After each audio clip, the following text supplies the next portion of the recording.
أعوذ بالله من الشيطان الرجيم بسم الله الرحمن الرحيم. خدای پاک ورکړو. نو موږ تاسې دغه د طالبي زندگی، دغه د خدمت او د ادب زندگی که وکړو، آینده به نتیجه بیا داسې وي چې بیا به حبر الامت خدای پاک سړی جوړوي. د دین د خدمت به خدای پاک سړی اهل کی. یو ګورې قابلیت ته، یو قبولیت ته، دغه کې ډېر فرق ده. یو سړی نهایت زیات قابل وي، ماهر وي، خو د الله په نس قبول نه وي، شاګرد هم پروا نه لري، میړه یې ښځه هم پروا نه لري، پلار یې اولاد هم پروا نه لري، مقبولیت نه وي. یو سړی په علم کې کمزوری وي خو الله تقبل وي، شاګرد په زړه کې مینه هم لري، ادب هم لري، محبت هم لري، انقیاد هم لري، فرمانبرداري هم کوي، هر څه کوي. دا قبولیت دلته پیدا کیږي چې د سړي د خپلو استادانو دعاوې وګټي، د خپلو مشایخو دعاوې وګټي، بیا د خدای پاک په نس قبول ګرځي. چې قبولیت راغی پس انسان کامیاب ده. بیا که په یو کنکي جومات کې خدمت کویم اب قبول خدمت وي،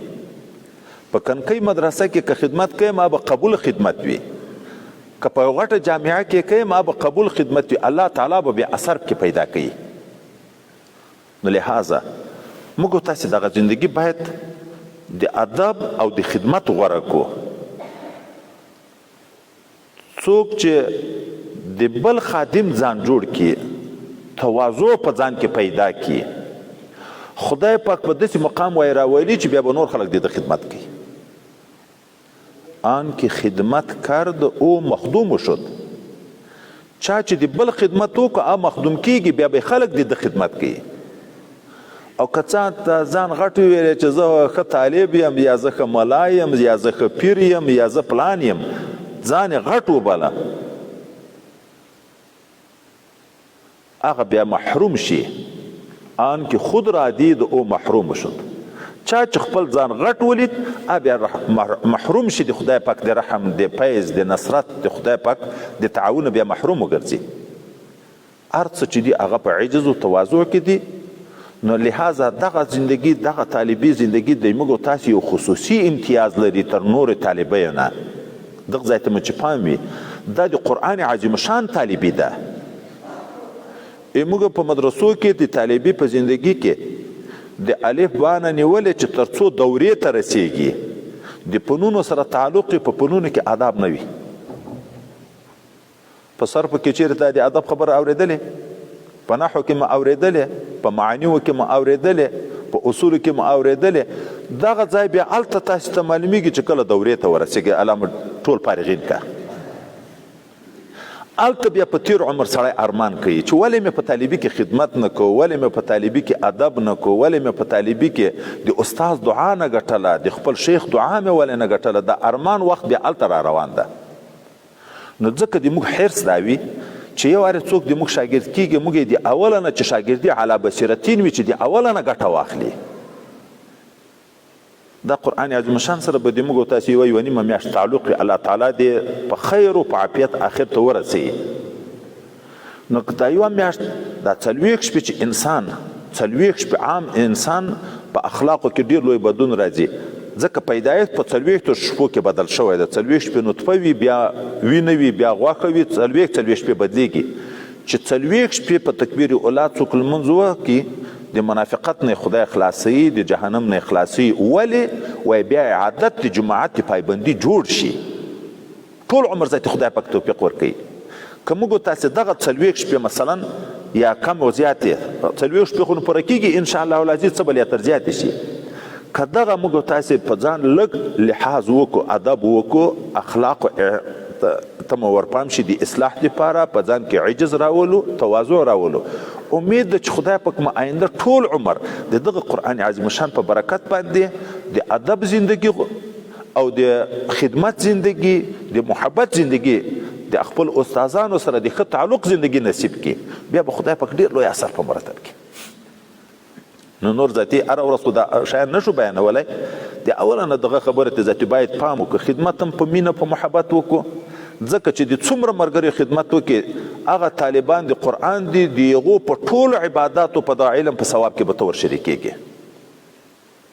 هغه مجاهد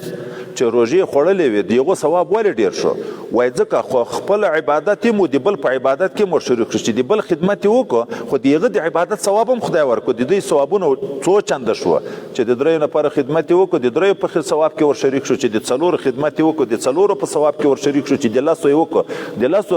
دا چې اوس دلته 500 نه اوس ما پوښتنه وکړه 500 نه عدد واوښت چې د 500 نفرو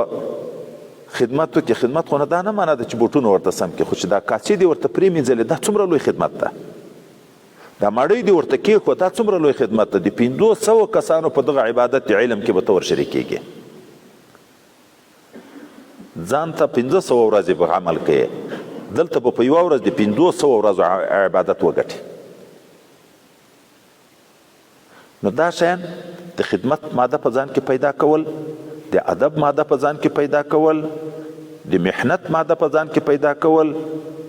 د قرآن او د حدیث او د دین د محبت ماده په ځان کې پیدا کول، د طلب ماده چې زه طالب د دین شم.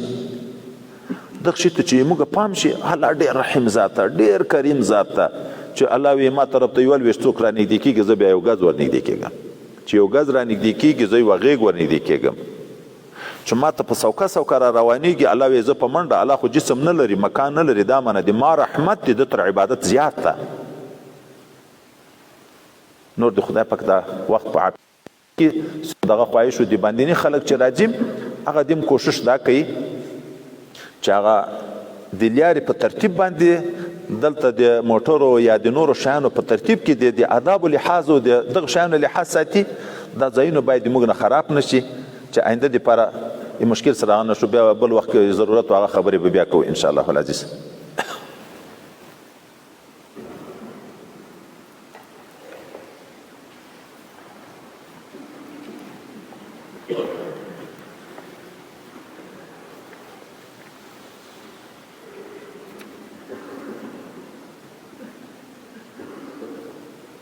دا یو قرآن شریف د خلیفه صاحبانو شیخ صاحبانو ته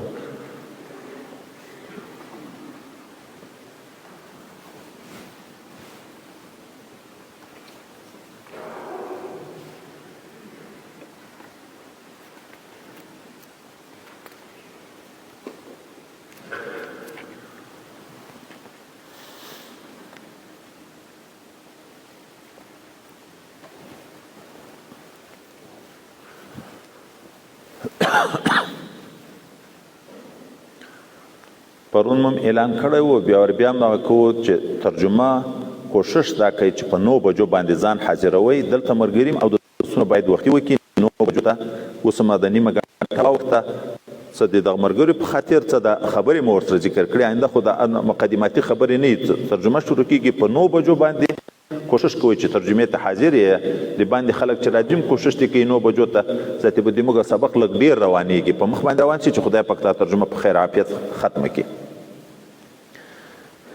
أعوذ بالله من الشيطان الرجيم بسم الله الرحمن الرحيم وإذ قال ربك للملائكة إني جاعل في الأرض خليفة قالوا أتجعل فيها من يفسد فيها ويسفك الدماء ونحن نسبح بحمدك ونقدس لك قال إني أعلم ما لا تعلمون اللهم صل على سيدنا محمد وعلى آل سيدنا محمد وبارك وسلم عليه. مخکې سبقو کې موږ تاسې اجمالا خبره وکړو، څو شیان واورېده. خدای پاک د خپل مخلص بندگانو حال اول د صورت کې ذکر کو،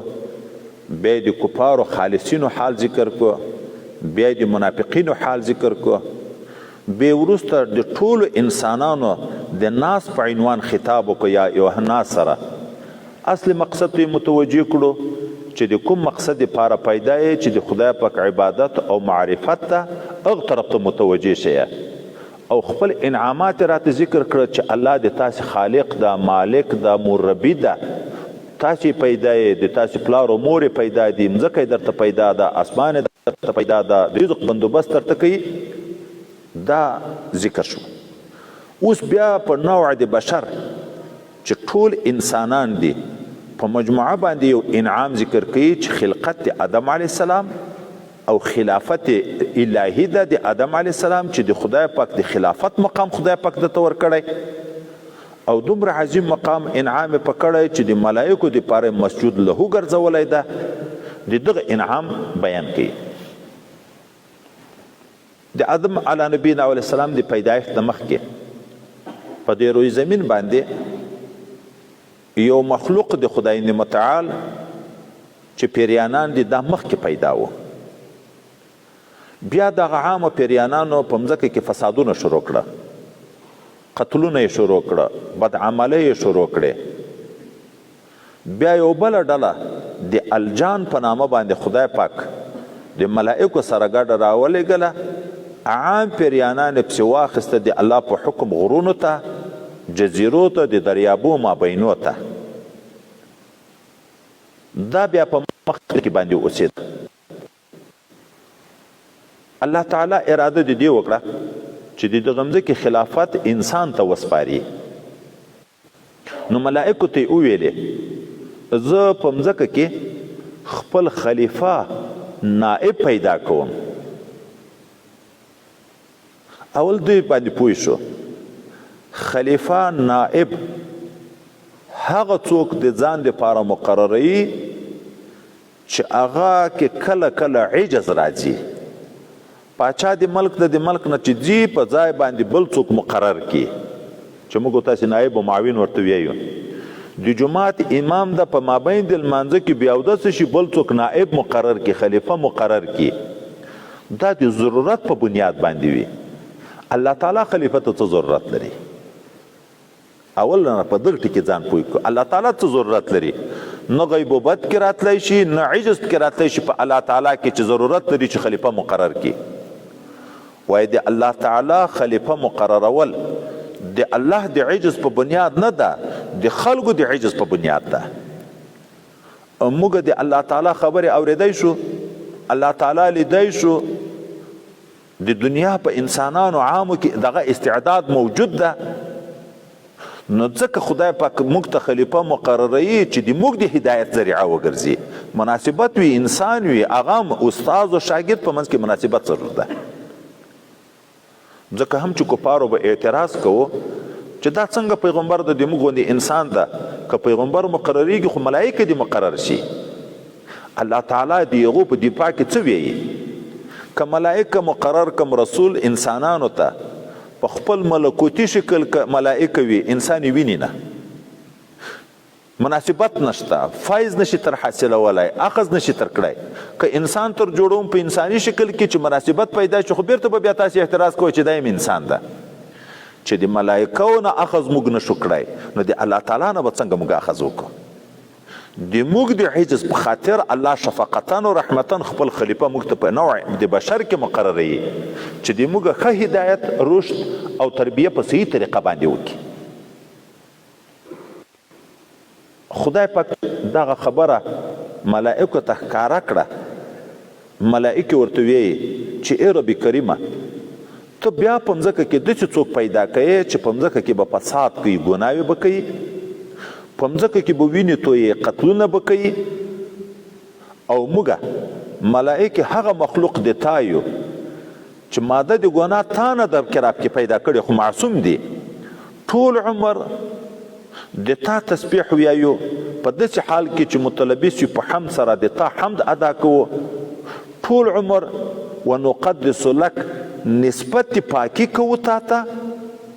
او یا دا معنی ونقدس لاجلک موږ ځان د ګناو نه ساتو د تا د وجه نه د تا د امر اتباع کوو تا ښه پیژنو مخالفت نه کوو اوس دا خبره چې ملائکو دا خبره څنګه وکړه چې انسان یې لیدلی نه ده دوی مخکې نه وی چې بیا به داسې څوک پیدا کوي چې په مځکه کې فساد کوي قتلونه کوي ملائکې په دغه څه خبرې وې یا وایي دوی قیاس وکړه په مخکینیو پیریانو باندې پیریان خو یې ولیده چې هغو فسادونه کړه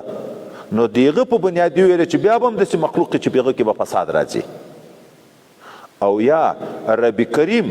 د څه فسادو بیان هم ورته وکړه په مځکه کې به داسې انسانان پیدا کوم چې په هغو کې به داسې څه جرمونه هم وي نو دوی د حکمت په بنیاد پوښتنه کوي چې ښه یو وارې داسې تقصیرات هم شته پکې بیا نو حکمت څه ده چې ته دا په مځکه کې پیدا کوې رب کریم ورته ویلې زه علم لرم په هغه څه چې تاسې علم نه لرئ دې دا معنا ده انسانانو کې که څه نه څه د شر او فساد خلک شته خو داسې خلک هم په انسانانو کې شته چې په هغو کې د رب کریم سره یو تعلق خاص ده چې محبوبیت صرفه مقام ته رسیږي چې د الله محبوب ګرځي معیت ذاتی مقام ته رسیږي چې بیا د خدای پاک د دغو دوستانو سره څوک نږدېکت کوي هغه الله ته نږدې کیږي د الله په مخلوق په دغه انسانانو کې الله داسې انسانان پیدا کوي چې د هغو دا مقام ده اوس حدیثو ته وګورو یو حدیث مبارک کې راځي خدای متعال وایي ما بنده ما ته د ما په فرضو اعمالو رانږدې کیږي اول د خدای قرب په فرضو پیدا کیږي بیا چې نفلي اعمال کوي رانږدې کیږي تر دې چې د ما محبوب شي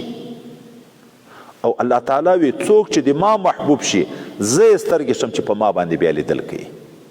زه یې لاس شم چې په ما باندې نیول کوي زه یې پښې شم چې په ما باندې رفتن کوي ګورې الله ته دومره نږدې شو چې الله داسې تعبیر کوي زه یې سترګې شم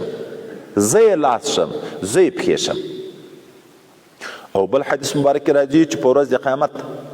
خدای پاک یو انسان ته ووایي زه مریض وم ته د ما پوښتنې ته رانغلې دا انسان به ورته چې رب کریمه ته خو مریض کیږې نه ته خو جسمانی صفات نه لرې ممکن خو نه یې څنګه ته وایې زه مریض وم ته د ما پوښتنې ته رانغلې وای د ما پلانکی دوست مریض و که ته یې پوښتنې ته ورغلی وای لوجدتنی عنده د خپل دوست نه تعبیر په ځان کوي ګوره مریض بنده ده الله وی زه مریض وم الله تعالی ورته وی زه وږی وم د تا نه مې ډوډۍ وغوښته تا ما ته ډوډۍ رانه کړه بیا د انسان ورته چې رب کریمه ته خو خوراک نه کوې امکاني صفات نه لرې څنګه ته وږی وې ما ډوډۍ در نه کړه د ما پلانکي دوست د تا نه ډوډۍ وغوښته که تا ورکړې وای نن به دې ثواب میندلی و دغسې وې زه تږی وم ټول تعبیر په ځان کوي الله زه مریض وم زه وږی وم زه تږی وم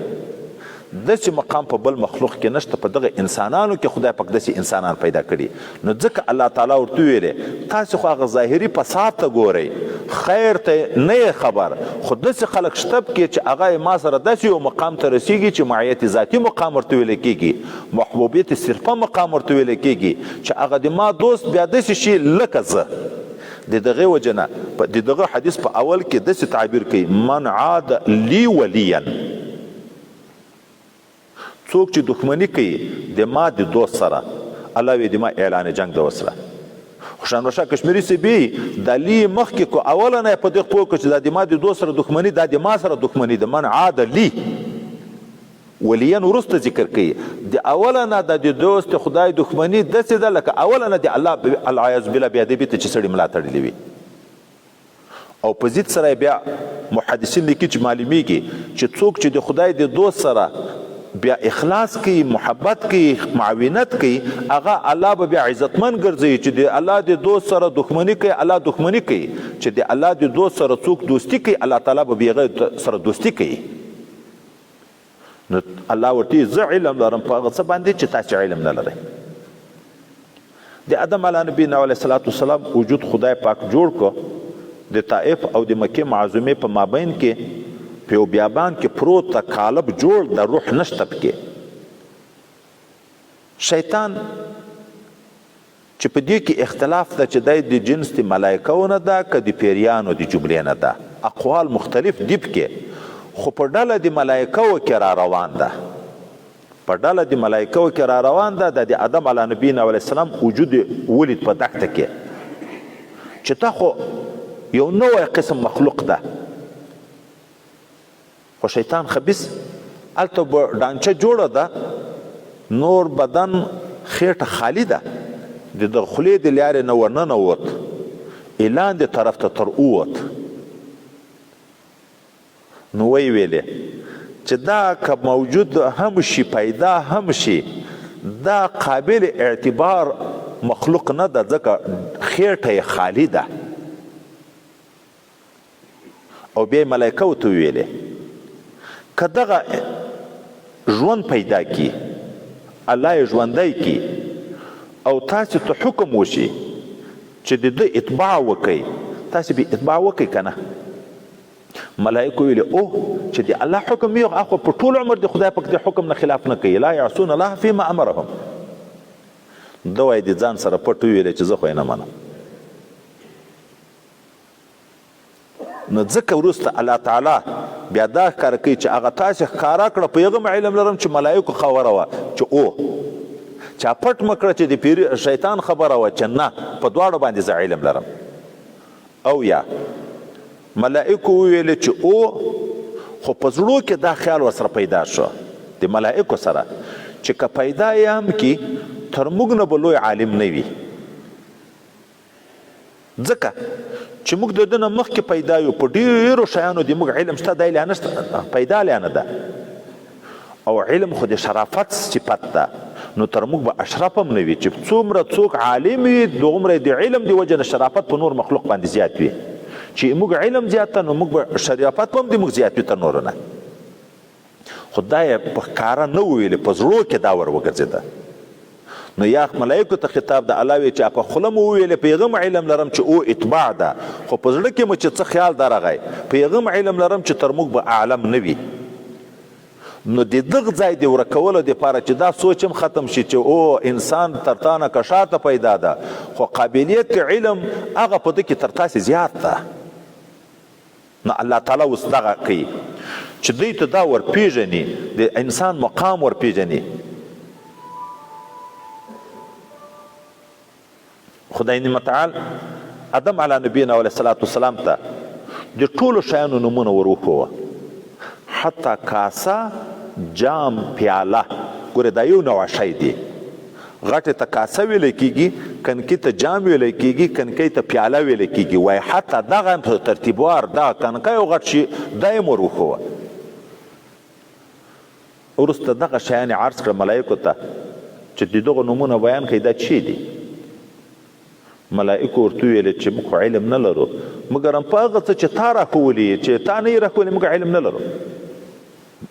آدم علی نبینا علیه السلام ته خدای پاک وی ورته بیان کړي د دغو شیانو نومونه. آدم علی نبینا علیه السلام د ټولو شیانو نومونه ورته ذکر کړه. اوس بعضې خلک دا اعتراض کوي چې امتحان خو هلته وي چې شاګردان ټول په سبق کې ناست دي اوس استاد بیا پرچه جوړوي ویلی سبق کې فرق اوس معلوموي چې چا زده کړی چا نه ده زده کړی ورته ویلی خو به وي ټولو ته چې آدم علیه السلام ته یې نومونه ور وښوه ملایکو ته یې نه دي ورښولي بیا امتحان چې اخلي دا خو ظاهره تکلیف د عاجز ده. نو ښه جواب دا ده